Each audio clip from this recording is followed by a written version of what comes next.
నిన్న కొండా సురేఖ వ్యాఖ్యలు ఏ విధంగా స్పందిస్తారు మీరు ఈ వ్యాఖ్యల మీద? ఒక మంత్రి అంటే ఈ రోజు వరకు మనం రాజకీయ రంగంలో చూసుకుంటే చాలా మందిని చూసాం. కొండా సురేఖ గారి రాజకీయ అనుభవం ముందు ఈ రోజు ఆమె చేసిన వ్యాఖ్యలు అనేవి సిగ్గుతో తలదించుకోవాల్సిన అవసరం ఉంది. సభ్య సమాజం అనే కాదు, అసలు మంత్రిగా మాట్లాడకు, మహిళగా మాట్లాడు, పోనీ మనిషిగా మాట్లాడు. అసలు నువ్వు మంత్రికున్న విలువ పోయింది, మహిళకున్న విలువ పోయింది, మనిషికున్న విలువను కూడా తీసేసింది ఈరోజు కొండా సురేఖ గారు. ఒకటి, ఇందాక మీరు మాట్లాడుతూ ఒక మాట అన్నారు, గాంధీ భవన్ వేదికగా సోషల్ మీడియాలో ఒక పోస్ట్ ఎవరో అన్నోన్ పర్సన్ చేసిన ఒక పోస్ట్కి నా మీద ఈ రకంగా పోస్ట్ చేశారని కంటతరి పెట్టుకున్న మహిళ కొండా సురేఖ గారు. అందరం బాధపడ్డాం, చింతించినాం. హరీష్ రావు గారు లాంటి వాళ్ళు సైతము దాన్ని ఖండిస్తూ కొండా సురేఖ గారికి సపోర్ట్గా మాట్లాడిర్రు. అంటే పార్టీలకు అతీతంగా మీరు కంటతడ పెట్టిర్రని చెప్పేసి అందరము బాధపడ్డాం కదా. మరి 24 గంటలు తిరిగే లోపు ఒక మహిళను పట్టుకొని, లేదు సినిమా రంగంలో ఆ ఫ్యామిలీకి ఒక క్రేజ్ ఉంది, లేదు రాజకీయ రంగంగా కూడా కేటీఆర్ గారి మీద అవమానకరంగా వ్యాఖ్యలు చేయడము, సమంత గారికి సినిమా ఇండస్ట్రీలో ఆమె ఎన్నాళ్ళ సుదీర్ఘమైన ప్రయాణం ఉంది, అట్లా నోటికొచ్చినట్టు అసలు ఆ మాటలు ఇప్పుడు రిపీట్గా మాట్లాడాలంటే కూడా అంత జుగుత్సాకరంగా ఎలా మాట్లాడగలిగిర్రు? మీరు చేసే రాజకీయం ఇదేనా? మీరు చూసిన రాజకీయం ఇదేనా? అంటే 10 ఏళ్ల పాటు తెలంగాణలో బీఆర్ఎస్ పార్టీని చూసాము, అంతకుముందు తెలంగాణ రాకముందు కూడా చూసాము. కానీ ఇంత నీచమైన సంస్కృతిని మాత్రం ఇప్పుడు కాంగ్రెస్ పార్టీ, రేవంత్ రెడ్డి గారి నాయకత్వము, ఈరోజు కొండా సురేఖ గారు మాట్లాడడము మేము అనలేకపోతున్నాం. మీరు మాట్లాడింది మేము బయటికి చెప్పలేకపోతున్నాం. మీరు క్షమాపణ చెప్పినా ఆ మాటల్ని వెనక్కి తీసుకునే మాటలేనా అవి? ఏ రకంగా మీరు ఇండస్ట్రీని అవమానించడం కానీ, రాజకీయంగా దుమారం లేపే మాటలు ఎట్లా మాట్లాడతారు?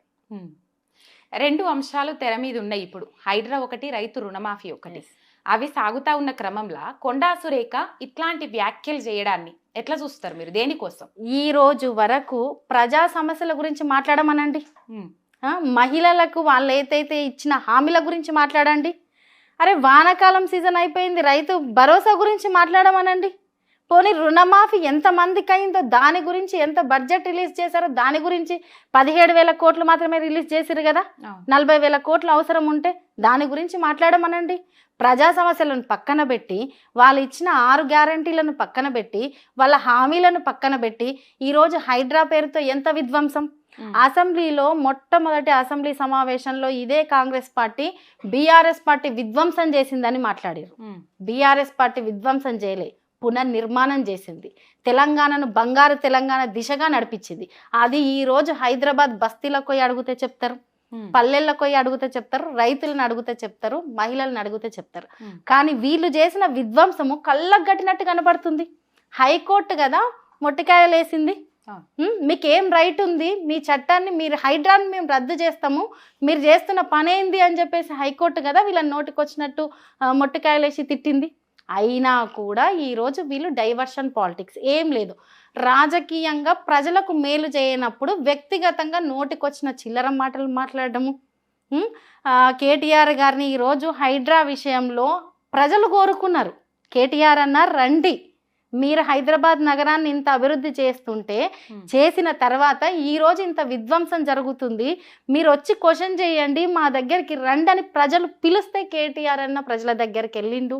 ఆ వెళ్తున్న క్రమంలో ప్రజల నుంచి వస్తున్న ఆదరణ కావచ్చు, ప్రజలకు అండగా నిలబడతాడని కావచ్చు, వీళ్ళు ఈరోజు వ్యక్తిగతంగా చిల్లరగా మాట్లాడడము, ఏది పడితే అది నోటికొచ్చినట్టు. ఇన్నాళ్ళ రాజకీయ చరిత్రలో మహిళగా కొండా సురేఖ గారికి తెలియదండి రాజకీయ రంగంలో ఎంత కష్టం ఉంటుంది, మహిళలు ఉద్యోగ రంగాల్లో ఎంత కష్టపడుతున్నారు, సినిమా రంగంలో ఏ రకంగా నెట్టుకు రాగలుగుతున్నారు అని చెప్పేసి వాళ్ళ వ్యక్తిగత జీవితాలు వీళ్ళకి ఎందుకండి? ఎవరికైనా ఉంటాయి. కొండా సురేఖ గారికి లేరా? వాళ్ళ కుటుంబం లేదా? ఇంకొకరికి లేదా?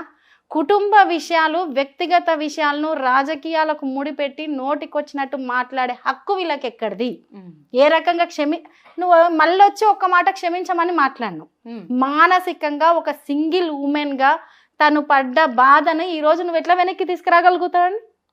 సొసైటీలో ఒక నేమ్ ఉంది, తనకంటూ ఒక పర్సనల్ లైఫ్ ఉంది. ఇప్పుడు సమంత గారికి కావచ్చు, ఇప్పుడు కేటీఆర్ గారిని మీరు వ్యక్తిగతంగా టార్గెట్ చేయడానికి చేసిన, లేదు మీరు చేస్తున్న హామీలు వీటిని నెరవేర్చకుండా మీరు చేస్తున్న పనులకి, లేదు హైడ్రా పేరుతో మీరు చేస్తున్న విధ్వంసానికి, ప్రజల నుంచి వస్తున్న తిరుగుబాటుకి ఏదో ఒక రూపంలో ప్రజలు దీన్ని మాట్లాడుకోవద్దు అంటే మనం డైవర్షన్ పాలిటిక్స్ చేయాలి. రైట్, కంప్లీట్ గా డైవర్షన్ పాలిటిక్స్ అంటారా? ఖచ్చితంగా నోటికి అదుపు లేకుండా ప్రవర్తించిన తీరును అనేది ఎవ్వరు కూడా సహించరండి. ఈరోజు రాజకీయంగా చైతన్యం అవసరం. 30 ఏళ్ళ సుదీర్ఘ రాజకీయ జీవితం మీది. సరే, మీరు ఏ రకంగా రాజకీయాలు చేసిరు అనేది ప్రతి ఒక్కరికి తెలుసు. వరంగల్ బిడ్డలకు తెలుసు, తెలంగాణ ఉద్యమ సందర్భంగా తెలుసు. మీ రాజకీయాన్ని ఏ రోజు తెలంగాణ ప్రజానికం మెప్పు పొందిన రాజకీయాలు కావు ఇవి. అయినప్పటికీ కూడా సహించినాం, కానీ ఈరోజు సహించం. మీరు ఎట్లా అంటే అట్లా మాట్లాడితే సహించే స్థాయిలో బీఆర్ఎస్ పార్టీ లేదు, బీఆర్ఎస్ పార్టీ శ్రేణులు లేరు. ఇంకొకటి, ఈరోజు వరకు అనేక సందర్భాలు చూస్తున్నాం. బీఆర్ఎస్ పార్టీ నాయకులు సరే సోషల్ మీడియా వేదికగా అంటే ఎవరన్నా పోస్ట్ పెట్టవచ్చు అంటే ఈరోజు మమ్మల్ని కూడా నోటికి వచ్చినట్టు విమర్శిస్తున్నారు. అంటే మరి మీరు కాంగ్రెస్ పార్టీ వాళ్ళు చేయిస్తురా? మేము కూడా అడుగుతాం. ఇష్టం వచ్చినట్టు కామెంట్స్ పెడుతున్నారు. కాంగ్రెస్ పార్టీ వాళ్ళు పెట్టిస్తున్నారా? మాట్లాడుతూ ఒక వ్యాఖ్య చేసింది కొండా సురేఖ. అది నాగార్జుననే సమంతను కేటీఆర్ దగ్గరికి పొమ్మన్నారు, అందుకు నిరాకరించింది. అందుకని ఇప్పుడు దీన్ని మనము ఒక లాజిక్ పాయింట్లో తీసుకుపోవాలి. ఒకవేళ నిరాకరించినప్పటికీ ఎన్కన్వెన్షన్ కూలగొట్టాలి కదా. అప్పుడే ఒకటి మీ కుటుంబాలలో జరుగుతుందా? ఇప్పుడు కొండా సురేఖ గారికి కూడా కుటుంబం ఉంది. ఏ కుటుంబాలైనా, తెలుగు సమాజంలో ఏ కుటుంబాలైనా జరుగుతుందా? ఒక మామ అలా మాట్లాడతారా? ఒకటి. రెండవది, అసలు అది మాట్లాడుకోవడానికి కూడా చాలా అసహ్యంగా ఉంది కదండి. మీరు రాజకీయ నాయకులు, మీరు ఏం మాట్లాడతారనే విచక్షణ మీరు కోల్పోతే సమాజము ఏ రకంగా మిమ్మల్ని యాక్సెప్ట్ చేస్తుంది? నేను ఈరోజు కొండా సురేఖ గారు మంత్రిగా అనర్హురాలు. మీరు తెలంగాణ సమాజంలో ఒక మంత్రి మీద ఒక దృష్టి ఉంటుంది. మీరు ఏం పనులు చేస్తున్నారు, ఎట్లా మాట్లాడుతున్నారు, తెలంగాణ సమాజం పట్ల ఏ బాధ్యత ఉంది అని చెప్పేసి మీరు మాట్లాడిన మాటలు చూస్తే అర్థమవుతుంది మీకు ఏం బాధ్యత ఉంది అనేది. రెండవది, నాగార్జున గారు కావచ్చు, సమంత గారికి కావచ్చు, నాగ చైతన్య గారికి కావచ్చు, ఇటు బీఆర్ఎస్ పార్టీకి కావచ్చు, ఏ రకంగా మీరు మాట్లాడిన మాటలు ఒక వ్యక్తితో లేకపోతే సమాజ కుటుంబ వ్యవస్థను కించపరిచేటట్టు ఉంది, సినిమా వ్యవస్థను కించపరిచేటట్టు ఉంది, ఒక సింగిల్ ఉమెన్ ని కించపరిచే విధంగా ఉంది. రాజకీయ కోణంలో భవిష్యత్తులో రాజకీయ రంగంలోకి రావాలనుకున్న మహిళలను ఇబ్బంది పెట్టే విధంగానే ఉంది. అంటే ఇటువంటి వాళ్ళ రాజకీయాలు చేసేది అంటే ఇట్లా మాట్లాడతారా రాజకీయాల్లో ఉండేవాళ్ళు అని రేపు భవిష్యత్తులో రాజకీయాల్లోకి వచ్చే వాళ్ళకు కూడా చుట్టూ పక్కల వాళ్ళు ఏమనుకుంటారో, లేదంటే మా అనుకున్న కుటుంబాలు ఏమనుకుంటాయో మేము రాజకీయాలు చేస్తే. ఎందుకంటే చాలా వీడియోలు కూడా చూస్తున్నాం, కొండా సురేఖ గారి కూడా చూస్తున్నాం. వారి భాష నైపుణ్యం ఎంత అద్భుతంగా మాట్లాడుతున్నారు, ఫోన్ కాల్స్లలో ఎట్లా మాట్లాడుతున్నారు, లేదు రాజకీయాల్లో ఇతర పార్టీ నాయకులను ఏ రకంగా బూతులు తిడుతున్నారు. ఈరోజు రేవంత్ రెడ్డి గారిని ఒకటే అడుగుతున్నాం, మీరు ఈ కాంగ్రెస్ పార్టీలో ఈ రకమైన దాన్ని మీరు ప్రోత్సహిస్తుర్రా? రాహుల్ గాంధీ గారిని అడుగుతున్నాం మేము ఈ రకమైన సంస్కృతిని. ఎందుకంటే సంస్కృతి గురించి ఇప్పుడు రేవంత్ రెడ్డి గారిని అడిగితే ఇంకా ఆయన బూతుల పురాణం చాలా పెద్దది, అది వేరే విషయం. కానీ రాహుల్ గాంధీ గారిని అడుగుతున్నాం, ఈ రకమైన సంస్కృతిని మీరు ప్రోత్సహిస్తుర్రా అనేది ఒకటి. మొత్తం మీద కాంగ్రెస్ లో 2 మహిళా మంత్రులు ఉన్నారు. వాళ్ళకు పడుతుందా, సఖ్యత ఉన్నదా లేదా సెకండరీ థింగ్. కాకపోతే మంత్రి సీతక్క, కొండా సురేఖ మాట్లాడిన మాటల్లో తప్పు లేదు, ఆమె కరెక్టే మాట్లాడింది అని మంత్రి సీతక్క వెనకేసుకొస్తుంది. బీఆర్ఎస్ పార్టీలోనే మహిళలను గౌరవించే సాంప్రదాయం లేదు, మహిళలను కించపరిచే సాంప్రదాయం బీఆర్ఎస్ పార్టీలో ఉంది. కొండా సురేఖ మాట్లాడింది అక్షర సత్యం అని చెప్పేసి మంత్రి మాట్లాడుతుంది సీతక్క. నేను సీతక్క గారిని మీ మీద ఉన్న గౌరవాన్ని పోగొట్టుకోకుండా మీరు కొంచెం కాపాడుకోండి అని చెప్తున్నా. సీతక్క గారి మీద గౌరవం ఉండేది, మీరు ఈ రకమైన ఒక మహిళను కించపరిచే విధంగా అసభ్యకరంగా ఇంకా అసలు ఆ పదాలు చెప్పలేనివి ఆ రకంగా మాట్లాడిన వాళ్ళని మీరు వెనకేసుకొస్తే రేపు మీరు ఆ రకంగానే రాజకీయాలు చేస్తారని ఆలోచించే పరిస్థితి వస్తుంది. కాబట్టి మేము సీతక్క గారికి ఒకటే చెప్తున్నాం, అరే ప్రజా సమస్యల గురించి ఆలోచించండి, మహిళల అభ్యున్నతి గురించి ఆలోచించండి, మహిళలకు మీరు చెప్పిన ఆ స్కీమ్ల గురించి ఆలోచించండి, ఉపాధి గురించి ఆలోచించండి, విద్య గురించి ఆలోచించండి. ఇవే రాజకీయాలంటే, ఇదే ప్రజా సంక్షేమం అంటే, ప్రజలకి ఇవా మీరు చేయాల్సింది. ఈ రకమైన మాటలు మాట్లాడా వ్యక్తిగత దూషణలు ఎందుకండి నోటికి వచ్చినట్టు? అవి ఏమన్నా మీరు ఇప్పుడు ప్రత్యక్షంగా కొండా సురేఖ గారు ఉన్నారా, లేకపోతే సమంత గారు వచ్చి కొండా సురేఖ గారికి చెప్పుకున్న ఏడ్చారా? ఏ రకంగా తీసుకోవాలి దాన్ని ఒకటి. రెండవది సీతక్క గారిని కూడా మీరు సమర్థిస్తే విషయాల పట్ల సమర్థించండి, మంచి చేస్తే సమర్థించండి. అసెంబ్లీ సాక్షిగా కేటీఆర్ గారు మీ మీద గౌరవం ఉంది సీతక్క గారు, మీరు అడిగినందుకు ములుగుకు అని మాట్లాడిన సందర్భాన్ని కూడా చూసాం. ఎప్పుడో ఒక సందర్భంలో ఫ్లోలో ఏదైనా మాట్లాడితే వాళ్ళని క్షమించమని అడిగి నాకు మహిళలు, తెలంగాణ ఆడపడుచులు, తెలంగాణ ఆడబిడ్డల మీద ఎంత గౌరవం ఉందో చెప్పిన సందర్భాలను చూసాం. మరి ఏ రకంగా బీఆర్ఎస్ పార్టీ ఆడబిడ్డల్ని గౌరవిస్తలేదు చెప్పండి.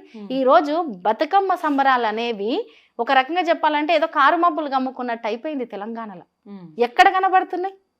ఇంతకుముందు బతుకమ్మ అంటే కేసీఆర్ గారు బతుకమ్మ కానుకగా చీరలు ఇస్తారని చెప్పేసి ఆడబిడ్డలందరూ సంబరాలు చేసుకుంటూ బయటికి వచ్చి అంత అంగరంగ వైభవంగా మన సంస్కృతిని ప్రపంచ దేశాలకు చాటి చెప్పే విధంగా జరిగేది.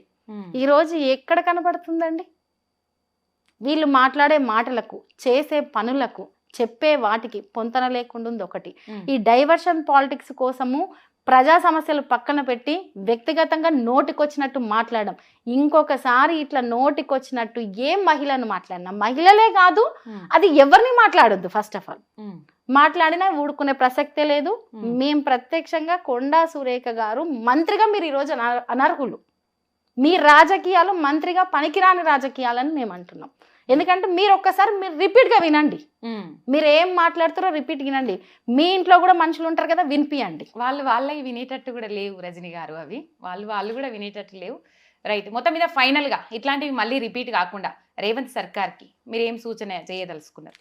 ప్రజాపాలన అన్న పేరుతోటి మీరు చేస్తున్న పాలన ఏంటి? మీరు విచక్షణ రహితంగా మీరు మాట్లాడడమే కాకుండా మళ్ళీ మీ కింద నాయకత్వాన్ని, మీతో పాటు ఉన్న తోటి నాయకత్వాన్ని విచక్షణ రహితంగా తయారు చేయడం ఏంది? మీరు ఫస్ట్ ప్రజా సమస్యల గురించి పట్టించుకోండి, రైతు బంధు గురించి పట్టించుకోండి. మీరు రైతు భరోసాని ఇంకా ఎక్కువనే చెప్పిర్రు, మేము మా ఇచ్చిన రైతు బంధు గురించి పట్టించుకోండి. రుణమాఫీ విషయంలో బయటికి రండి. ఈ రోజు హైదరాబాద్ గల్లీకి రండి. హైడ్రా పేరుతో జరుగుతున్న విధ్వంసాన్ని, పేదల బతుకులు ఏ రకంగా నడి రోడ్డు మీద పడ్డాయో చూడండి.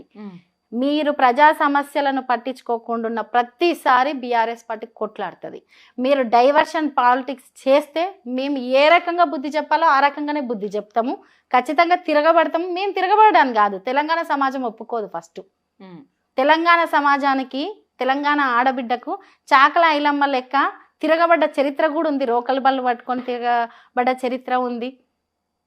రాళ్ళు పట్టుకొని మానుకోట సాక్షిగా తెలంగాణ ఉద్యమ సందర్భంలో మీరు దాడులు చేస్తే తిరిగి మానుకోట రాళ్ళు సమాధానం చెప్పింది ఉంది. ఈ అంత చరిత్ర ఉంది. చరిత్రను మర్చిపోకండి. ఈ రోజు మీరు ఏదో చేస్తే, మీరేదో అబద్ధాలు చెప్తే, మీరు ఇంకో ఏదో డైవర్షన్ పాలిటిక్స్ చేస్తే ప్రజలు మభ్యపడతారు అనుకుంటే అది మీ పొరపాటు. బీఆర్ఎస్ పార్టీ కాదు, తెలంగాణ ఆడబిడ్డలను కూడా మీకు ఖచ్చితంగా బుద్ధి చెప్తాము. అది ఏ రకంగా చెప్తామనేది చెప్పే చూపిస్తాం.